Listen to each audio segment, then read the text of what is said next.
Hello guys, this is me, Blackman7 here, and today I'm bringing you a tutorial on the best camera and control settings. Now most people don't really pay attention to this one because I know many of you guys, once you soon get FIFA 19, the first thing you will be doing is playing online.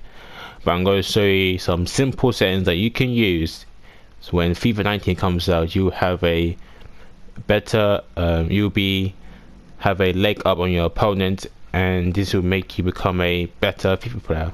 If you enjoyed this video, please like, subscribe to the channel if you're new, follow me on Instagram, Snapchat and Twitter, and without further ado, let's get started. So the first thing you want to do is go to game settings and sort out your camera. Now I've tried different sort of cameras. I've used the default camera, I used the broadcast camera, and used tele. But the best camera you should be using is the co-op camera default. The reason why you should use the co-op camera is because you get to see more of the pitch. Now if you use the default camera, tele broadcast camera or tele camera, you get to see the pitch but not as much. So when I use the co-op camera, I get to see more of the pitch. So that means I get to see my players who's making dangerous runs, and I get to see his opponent's players making dangerous runs, who's left open and who's open to make a good pass. So the co-op camera is the best camera you should be using, and the camera settings I advise you leave it on default because that is probably the best balance for me. Now you got the customized settings. Now you got FIFA Trainer. Now if you're a new person, if you're very new to FIFA, then you can turn this on. But if you play FIFA like so many times and you know the controls, then you could turn this off.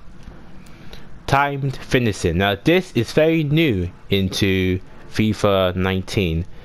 I'm going to read what it says. Trigger a time finish by using the double tap buttons assessed to shoot action when attempting a strike. The position and timing of the second button tap determines the result of the contact. Perfectly timed strikes increase shot accuracy, power, while poor timed contact will make the shot more likely to miss the mark. So using the time finish, which is going to be difficult to master, you hold L1, R1, circle and the left analog stick. So you use pretty much 4 commands if you're using time finish. So you can turn this on and off. But if you don't like this new time finishing, then you can go with the old fashioned way, but you just hold the circle button and then you just double tap it in the end. So for me, I turn this on. The second defender switch icon. This enables the second defender switch icon, which shows the player you swap controls when you hold L1 while you're defending.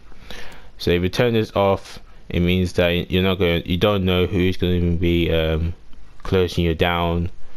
If you turn this on, then this will happen when, if you control one player, it will be the red icon will be atop of the player's head, and the other player you're not using, it will be like a light yellow color, and they will be trying to press the persons on the ball, if that makes sense. So I will advise you guys to turn that on.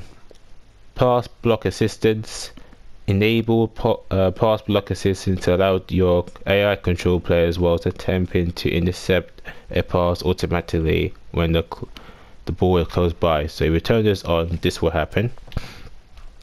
If you turn this off for your AI control players, so they won't attempt to intercept the ball when it's close by. Instead, they will stay in position and you will need to manually launch a block or a tackle. Now for me, I advise you guys to leave this off. If you're very comfortable on defending, then you could turn this off. But if you're not the best defender and you do struggle to manually defend on your own, then you can turn this on. Auto switching, I think you all know which one you should be using is elbows. Do not go auto, because this will say we will switch to the best player for you to control. If you like to switch for someone else, you can still overrule our decision by selecting the switch button. So if you go auto, they will switch the best player for you to control, but you won't have much control on player switching. There will be switching player for you constantly. You don't want that. And manual means that you're on your own, literally. So the best one to use is elbows. Auto switching movements, you should go with low or none. High is not advisable, so go with low or high. Passing assistance, through ball assistance, shot assistance, cross assistance, I advise you to leave on semi, but the pass assistance, through ball assistance and shot assistance, I leave it on assisted. The lob pass assistance, I advise you guys to go with manual, as you have more control on where you have more control on the direction that you're pointing the lob pass goes, and obviously the longer you hold the lob pass button, the stronger the pass will be. Save assistance, I advise you to go with assisted, because remember, like you're allowed to move your goalkeeper by pressing the R3 button next to the left analog stick, and you have more control moving your goalkeeper. So I advise you to go with assisted. Analog sprint, I advise you to go with turn this off. And defending, obviously you need to go with tactical. And control settings, I advise you guys to leave on classic, as you know which button to use, unless you just play PES.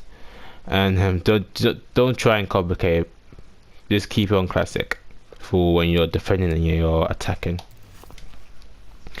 So there you go, guys. Those are the best controller and camera settings. Hopefully you enjoyed this video. Please leave a like, subscribe to the channel if you're new, and until then, see ya.